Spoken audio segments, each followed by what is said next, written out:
Hello friends, ഇന്നത്തെ എപ്പിസോഡിൽ കുട്ടികളോടൊപ്പം ഇരുന്ന് വിഷ്ണുവും പാനിപ്പൂരി കഴിക്കുന്നില്ല എന്ന് പറഞ്ഞത് കേട്ട് കുട്ടികൾ രണ്ടുപേരും അവർക്ക് പാനിപ്പൂരി വേണ്ട എന്ന് അറിയിച്ചു.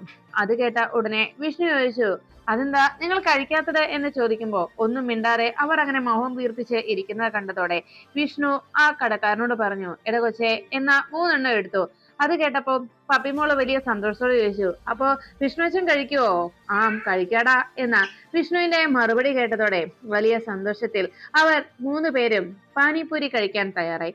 അപ്പോഴേക്കും അയാൾ പാനിപ്പൂരി കൊണ്ടുവന്ന് അവരുടെ ടേബിളിന് മുകളിലേക്ക് വെച്ചു.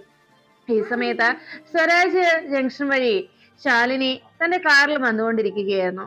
അവരെ എവിടെയെങ്കിലും വെച്ച് കാണാമെന്നുള്ള പ്രതീക്ഷയിൽ ശാലിനി രാമേട്ടനോടൊപ്പം അതുവഴി വരുമ്പോ ആ പാനിപ്പൂരി കഴിക്കുന്ന സ്ഥലത്തിരുന്ന് അവർ 3 പേരും വളരെ സന്തോഷപൂർവ്വം ആ ഭക്ഷണം കഴിക്കുന്നത് ശാലിനി കാണാനിടയായി. ഉടനെ തന്നെ രാമേട്ടനോട് ശാലിനി പറഞ്ഞു, രാമേട്ട വണ്ടി നിർത്ത്. അപ്പോഴേക്കും രാമേട്ടൻ വണ്ടി നിർത്തിയതും ശാലിനി വിഷ്ണു 2 കുട്ടികൾക്കും വളരെ സ്നേഹത്തോടെ പാനിപ്പൂരി കൊടുക്കുന്നത് കണ്ടു. സത്യമോൾക്ക് ഇതെങ്ങനെയാ കഴിക്കുക എന്ന ചോദ്യം കേട്ട് ഉടനെ വിഷ്ണു പറഞ്ഞു, അയ്യോടാ അറിയത്തില്ലേ, ഇതാ ഞാൻ കാണിച്ചു തരാം എന്ന് പറഞ്ഞ് വിഷ്ണു അതിൽ ഒരെണ്ണം എടുത്ത് സത്യമോളുടെ വായിൽ വെച്ചു കൊടുത്തു. അങ്ങനെ വളരെ സന്തോഷത്തോടെ സത്യമോള് അത് കഴിക്കുന്നത് ശാലിനി കാറിലിരുന്ന് കണ്ടു. അപ്പോഴേക്കും അപ്പുറത്ത് മാറിയിരുന്ന് തനിച്ച് കഴിച്ചുകൊണ്ടിരുന്ന പപ്പിമോൾക്കാകെ വിഷമമായി. പപ്പിമോള് വേഗം തന്നെ വിഷ്ണുവിന്റെ അരികിലേക്ക് എത്തിയിട്ട് പറഞ്ഞു, വിഷ്ണു വെച്ചാ എനിക്കും വായിൽ വെച്ചതാ. അപ്പോഴേക്കും അയ്യോടാ അത് വേണോ എന്ന് ചോദിച്ച് വീണ്ടും വിഷ്ണു പപ്പിമോളുടെ വായിലും വെച്ചു കൊടുത്തു. എങ്ങനെയുണ്ട് എന്ന് ചോദിച്ചതും കൊള്ളാം എന്ന് പറഞ്ഞ് 2 പേരും വളരെ സന്തോഷപൂർവ്വം വിഷ്ണുവിനൊപ്പം ഇരുന്ന് അവിടെ ഇരുന്ന് പാനിപ്പൂരി കഴിക്കുന്നു. 2 കുട്ടികളെയും സ്നേഹത്തോടെ വിഷ്ണു പാനിപ്പൂരി കഴിപ്പിക്കുന്നത് കണ്ട് കാറിലിരുന്ന് വളരെയേറെ സന്തോഷത്തിൽ ശാലിനി നോക്കിയിരുന്നു. അതിനുശേഷം അവരെ 3 പേരും കൂടി ആ ഒരു നിമിഷം എത്രത്തോളം സന്തോഷകരമായിട്ടാണ് ചെലവഴിക്കുന്നതെന്ന് ശാലിനി അങ്ങനെ നോക്കിയിരിക്കുകയും വിഷ്ണുവിന് സ്നേഹപൂർവ്വം ആ കുട്ടികൾ 2 പേരും അത് കഴിപ്പിക്കുകയും ചെയ്യുന്നു. അങ്ങനെ അച്ഛനോടൊപ്പം മക്കൾ ഇരുന്ന് സമയം ചെലവഴിക്കുന്നത് കാറിലിരുന്ന് ആസ്വദിച്ചതിന് ശേഷം ശാലിനി വേഗം രാമേട്ടനെ വിളിച്ചു. രാമേട്ട, മോളെ ഒന്ന് വിളിക്ക് എന്ന് പറഞ്ഞതും വിഷ്ണു ഈ സമയത്ത് മക്കൾ 2 പേരും തന്നെ ഭക്ഷണം കഴിപ്പിക്കുന്നതിന്റെ സന്തോഷത്തിൽ 2 പേരുടെയും കവിളിൽ മാറി മാറി ഉമ്മ കൊടുത്തു. അപ്പോഴേക്കും വിഷ്ണു കുട്ടികളോടൊപ്പം ഇരുന്ന് അങ്ങനെ സന്തോഷിച്ച് അവരുടെ സ്നേഹം പങ്കുവെച്ച് അങ്ങനെ ഇരിക്കുമ്പോൾ ശാലിനി രാമേട്ടനെ അവിടേക്ക് പറഞ്ഞയച്ചു. സത്യമോള് വിഷ്ണുവിന്റെയും പപ്പിയുടെയും ഒപ്പം അവിടെ ഇരുന്ന് സന്തോഷത്തോടെ ഓരോ നിമിഷങ്ങളിൽ അവർക്ക് ഇന്നേ വരെ കിട്ടിയിട്ടില്ലാത്ത ആ സ്നേഹം കിട്ടിയതിന്റെ സന്തോഷത്തിൽ ഇരിക്കുമ്പോഴാണ് അരികിലേക്ക് രാമേട്ടൻ എത്തിയത്. മോളെ എന്നുള്ള വിളി കേട്ടതും സത്യമോള് തിരിഞ്ഞു നോക്കി. ആഹാ, ഡ്രൈവർ അങ്കിൾ എന്ന് വിളിച്ച് രാമേട്ടനെ നോക്കി. അല്ല, ഇവിടെ ബിഗ് ഫ്രണ്ട് എന്നെ വീട്ടിൽ കൊണ്ടുവന്ന് വിടാൻ തയ്യാറായതാണല്ലോ, അപ്പോഴാണല്ലോ അങ്കിള് വന്നത് എന്ന് ചോദിച്ചു. അപ്പോഴേക്കും രാമേട്ടൻ പറഞ്ഞു, അതെ, അമ്മ മോളെ കൂട്ടിക്കൊണ്ടു വരാൻ പറഞ്ഞയച്ചതാണ്, വിഷ്ണുമോനെ ബുദ്ധിമുട്ടാക്കണ്ട എന്ന് കരുതി. അപ്പോഴേക്കും വിഷ്ണു പറഞ്ഞു, ഏയ് എനിക്കൊരു ബുദ്ധിമുട്ടുമില്ല എന്ന് വിഷ്ണു അറിയിച്ചതും സത്യമോള് പറഞ്ഞു, അല്ല സാരമില്ല, ഇന്ന് ഡ്രൈവർ അങ്കിളിനെ അമ്മ അയച്ചതല്ലേ, ഞാൻ അങ്കിളിനോടൊപ്പം പോകാം, നാളെ വന്നാ മതി. അപ്പോഴേക്കും പപ്പി പറഞ്ഞു, ശരി, നാളെ ഞങ്ങൾ വരാവേ എന്ന് പറഞ്ഞപ്പോ ഡ്രൈവർ അങ്കിളുടെ കൂടെ സത്യമോള് പോകുന്നത് കണ്ട് അവിടുന്ന് വിഷ്ണുവും പപ്പിയും സത്യമോളെ വിളിച്ചു. നാളെ പാനിപ്പൂരി കഴിക്കാട്ടോ എന്ന് 2 പേരും സത്യമോളെ ആംഗ്യം കാട്ടിയതും വലിയ സന്തോഷത്തിൽ സത്യ ഇരുവർക്കും ബായ് പറഞ്ഞ് നേരെ കാറിൽ ചെന്ന് കയറണം. അങ്ങനെ സത്യമോളെ കാറിലേക്ക് കയറ്റി രാമേട്ടൻ വേഗം കാറും എടുത്ത് അവിടെ നിന്ന് മടങ്ങി. വിഷ്ണു അപ്പോഴേക്കും പപ്പിയോട് ചോദിച്ചു, എന്റെ പപ്പിമോക്ക് സങ്കടമായോ, നമുക്ക് പോയാലോ എന്ന് ചോദിച്ചപ്പോ പപ്പി ആകെ നിരാശയിലായി. അല്ല, സത്യമോള് പോയതിന്റെ സങ്കടമാ എന്ന് പറഞ്ഞത് സാരമില്ല, നാളെ നമുക്ക് സത്യമോളുടെ വീട്ടിൽ പോകാമല്ലോ എന്ന് ചോദിച്ചപ്പോ പപ്പി ചോദിച്ചു, എന്നെ വിടുവോ? ഉടനെ വിഷ്ണു പറഞ്ഞു, അതിനെന്താ, വല്യച്ഛൻ പറയാം, എന്താ അപ്പൊ ഓക്കെ അല്ലേ എന്ന് ചോദിച്ചതും ഓക്കെ എന്ന് പപ്പി മറുപടി നൽകി. എന്നാ വിഷ്ണുവച്ചനെ പണം കൊടുത്തിട്ട് വരാവേ എന്ന് പറഞ്ഞ് വിഷ്ണു വേഗം ആ കടക്കാരന് എത്ര രൂപയാണെന്ന് ചോദിച്ച് അതിന്റെ പേയ്മെന്റ് സെറ്റിലാക്കുമ്പോ ശാലിനി പതിയെ അപ്പുറത്ത് ഒളിഞ്ഞു നിന്ന് വിഷ്ണുവിനെയും മോളെയും നോക്കി.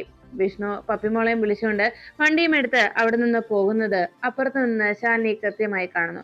അവർ പോയെന്ന് ഉറപ്പായതോടെ ശാലിനി പതിയെ ആ പാനിപ്പൂരി കച്ചവടക്കാരന്റെ അരികിലേക്ക് ശാലിനി എത്തി. അവരവിടെ ഇരുന്ന് ഭക്ഷണം കഴിച്ചതിന്റെ ബാക്കിയൊന്നും എടുത്തുകൊണ്ട് പോകാത്തത് കൊണ്ട് ശാലിനി അവിടെ വന്ന് ആ പ്ലേറ്റിലേക്ക് നോക്കി. ഉടനെ ആ കടക്കാരൻ ചോദിച്ചു, എന്താ മേഡം, അപ്പോഴേക്കും ശാലിനി പറഞ്ഞു, ഒരു പാനിപ്പൂരി വേണം എന്ന് പറഞ്ഞപ്പോ ഇപ്പൊ തരാം മേഡം എന്ന് പറഞ്ഞ് അയാൾ വേഗം പാനിപ്പൂരി മറ്റൊരു പ്ലേറ്റിലേക്ക് എടുക്കാൻ തുടങ്ങി. അപ്പോഴേക്കും ശാലിനി ആ ചെയറിൽ വന്നിരുന്നു.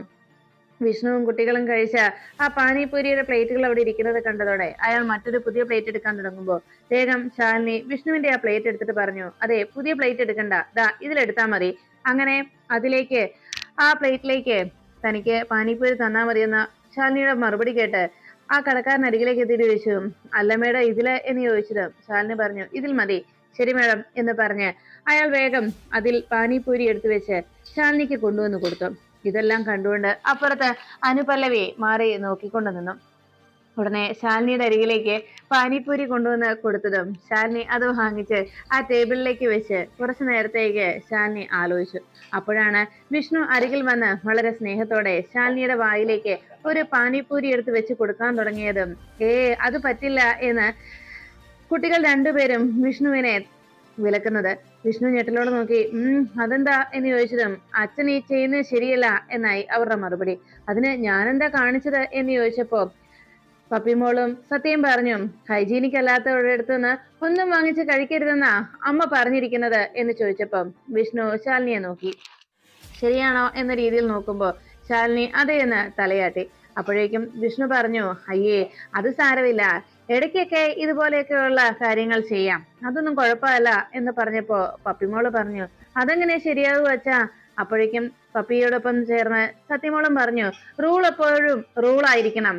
അത് കേട്ട ഉടനെ പപ്പിയോടും സത്യയോടുമായിട്ട് വിഷ്ണു ചോദിച്ചു, എന്നാലേ ഒരു കാര്യം ഞാൻ ചോദിച്ചോട്ടെ, അച്ഛന് ഈ പാനിപ്പൂരി അമ്മയ്ക്ക് കൊടുക്കാൻ പറ്റുമോ എന്ന് ചോദിച്ചതും ശാലിനിയോട് സ്നേഹത്തോടെ ശാലിനിക്ക് അത് കൊടുക്കാൻ കഴിയുമോ എന്നറിയാൻ വിഷ്ണു ചോദിച്ചത് കേട്ട് കുട്ടികൾ പറഞ്ഞു, പറ്റില്ല. അപ്പോഴേക്കും ശാലിനി പറഞ്ഞു, അയ്യോ അമ്മ കളക്ടറല്ലേ, അതുകൊണ്ട് അമ്മയ്ക്ക് ഇതൊന്ന് തരുന്നതിൽ എന്താ കുഴപ്പമുള്ളത് എന്ന ശാലിനിയുടെ ചോദ്യം കേട്ട് കുട്ടികൾ രണ്ടുപേരും പറഞ്ഞു, പറ്റില്ല, അങ്ങനെ റൂള് ഒരു കാരണവശാലും തെറ്റിക്കാൻ പാടില്ല.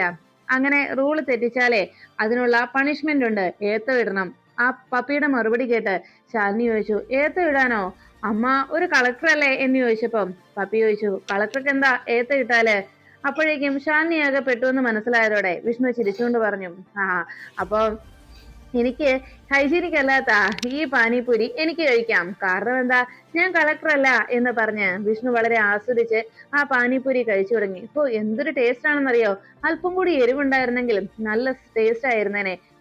ഇതൊന്ന് കഴിക്കാൻ പറ്റിയാൽ എന്നാ ടേസ്റ്റാ എന്നൊക്കെ വിഷ്ണു ഇങ്ങനെ അവരെ കൊതിപ്പിക്കുന്ന രീതിയിൽ സംസാരിച്ചു. ഉടനെ പപ്പിയും സത്യമോളും കൂടി ശാലിനിയുടെ അരികിലേക്ക് ചെന്നു. ശാലിനി എന്തൊക്കെയോ കുട്ടികൾക്ക് പറഞ്ഞു കൊടുക്കുന്നത് വിഷ്ണു ശ്രദ്ധിച്ചു. ഇതെന്തൊരു പരിപാടിയാ എന്ന് വിഷ്ണു സംശയത്തോടെ രണ്ടുപേരെ നോക്കി. അല്ല എന്താ അവിടെ അമ്മയും മക്കളും കൂടി ഒരു ആലോചന എന്ന് ചോദിച്ചതും കുട്ടികൾ രണ്ടുപേരും പറഞ്ഞു, അതെ അമ്മയ്ക്ക് കൊടുക്കച്ച പാനിപൂരി. അത് കേട്ടതും കൊടുക്കാനോ?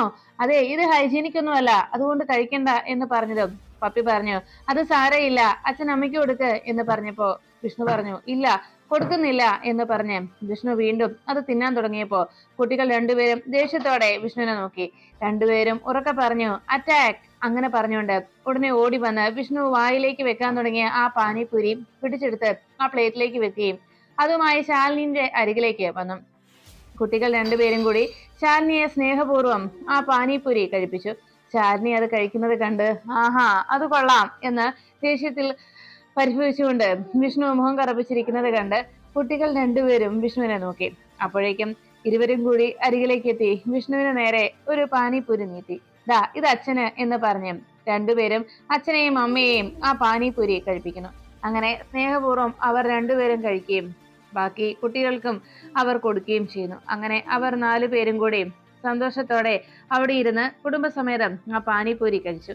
ആ ഒരു നിമിഷത്തെ കുറിച്ച് ശാലിനി ഓർമ്മിക്കുകയും പിന്നീട് ആ പ്ലേറ്റിലിരുന്ന ഒരെണ്ണം എടുത്ത് ശാലിനി വളരെ സ്നേഹത്തോടെ വിഷ്ണുവിന് നേരെ നീട്ടുന്നു. വിഷ്ണു അത് വാങ്ങിച്ച് കഴിച്ചുകൊണ്ടിരിക്കുമ്പോൾ പെട്ടെന്ന് ശാലിനിയുടെ അരികിലേക്ക് ആ പാനിപ്പൂരി കച്ചവടക്കാരനെത്തി. മേഡം എന്ന് വിളിച്ചതും ശാലിനി ഞെട്ടലോടെ അയാളെ നോക്കി. അതിനുശേഷം താൻ ആ പാനിപ്പൂരി എടുത്ത് നീട്ടിയത് ആരുടെ നേരെയാണ് എന്ന് വളരെ ആവേശം നോക്കുമ്പോൾ ഇത്രയും നേരം വിഷ്ണുവിനെ താൻ കണ്ടതെല്ലാം, ഇത്രയും നേരം താൻ കണ്ടതൊക്കെ തന്റെ സ്വപ്നമായിരുന്നെന്ന് തിരിച്ചറിഞ്ഞതോടെ ശാലിനിക്ക് ആകെ ചമ്മലായി. അപ്പോഴേക്കും അപ്പുറത്ത് മാറി നിന്ന് അനുപല്ലവിയും അത് ശ്രദ്ധിച്ചുകൊണ്ട് നിന്നു. ശാലിനിയോട് അയാൾ ചോദിച്ചു, എന്തെങ്കിലും വേണോ മേഡം? അപ്പോഴേക്കും ശാലിനി പറഞ്ഞു, ഏയ് വേണ്ട. ഉടനെ ശാലിനി അല്പനേരം കൂടി അവിടെ ഇരുന്നു. അപ്പോഴേക്കും അനുപല്ലവി അരികിലേക്ക് എത്തി. ശാലിനിക്ക് താൻ കണ്ടതെല്ലാം തന്റെ മനസ്സിലെ ആഗ്രഹങ്ങളായിരുന്നു എന്നുള്ള തിരിച്ചറിവിലേക്ക് ശാലിനിയുടെ മനസ്സ് മടങ്ങിയെത്തിയതും ആകെ വിഷമത്തിലായി ശാലിനി. അപ്പോഴാണ് അനുപല്ലവിയുടെ അരികിലേക്ക് ഒരു പോലീസ് ഓഫീസർ എത്തിയത്. മേഡം, ഇത് മേഡത്തെ കൊണ്ട് ഒന്ന് സൈൻ ചെയ്യിക്കണമായിരുന്നു. അപ്പോഴേക്കും അനുപല്ലവി ചോദിച്ചു, എന്താ, ഞാൻ മേഡത്തിന് അരികിലേക്ക് ചെല്ലട്ടെ എന്ന് അയാൾ ചോദിക്കുകയും ശാലിനി അവിടെ ഇരിക്കുന്നത് കണ്ടതോടെ അനുപല്ലവി സംശയത്തോടെ ശാലിനിയെ നോക്കി. ഇത് ഞാൻ മേഡത്തെ കൊണ്ടുപോയി സൈൻ ചെയ്യിച്ചോട്ടെ എന്ന് അയാൾ ചോദിച്ചതും അനുപല്ലവി പറഞ്ഞു, വേണ്ട. എന്താ ഇത് എന്ന് ചോദിച്ചപ്പോൾ അയാൾ പറഞ്ഞു, അത് പിന്നെ മേഡം, ഇത് ആ കൊലക്കേസിലെ പ്രതിയുടേതാണ്. അയാളുടെ ലുക്കൌട്ട് നോട്ടീസ് ആണിത്. ഇത് കൊടുക്കാൻ വേണ്ടിയാണ്. ഇതൊന്ന് ലുക്കൌട്ട് നോട്ടീസ് അടിക്കാനായിട്ട് മേഡത്തിന്റെ പെർമിഷന് വേണ്ടിയാണ് എന്ന് പറഞ്ഞതും ശരി, ഞാനിത് മേഡത്തെ ഏൽപ്പിച്ചോളാം എന്ന് പറഞ്ഞ് അനുപല്ലവി അതുമായി ശാലിനിക്ക് അരികിലേക്ക് പോകുന്നു. ശാലിനി അനുപല്ലവി അരികിലേക്ക് വന്നതും പെട്ടെന്ന് ശാലിനി പറഞ്ഞു, അനുപല്ലവി, എത്ര രൂപയാന്നാ അത് അയാൾക്ക് കൊടുത്തേക്ക് എന്നറിയിച്ചു. അപ്പോഴേക്കും ആ കടക്കാരൻ വില പറഞ്ഞതും ശാലിനി അനുപല്ലവിയെ ഏർപ്പാട് ചെയ്തിട്ട് അവിടെ നിന്ന് തിരിച്ച് തന്റെ കാറിലേക്ക് വന്നു കയറി.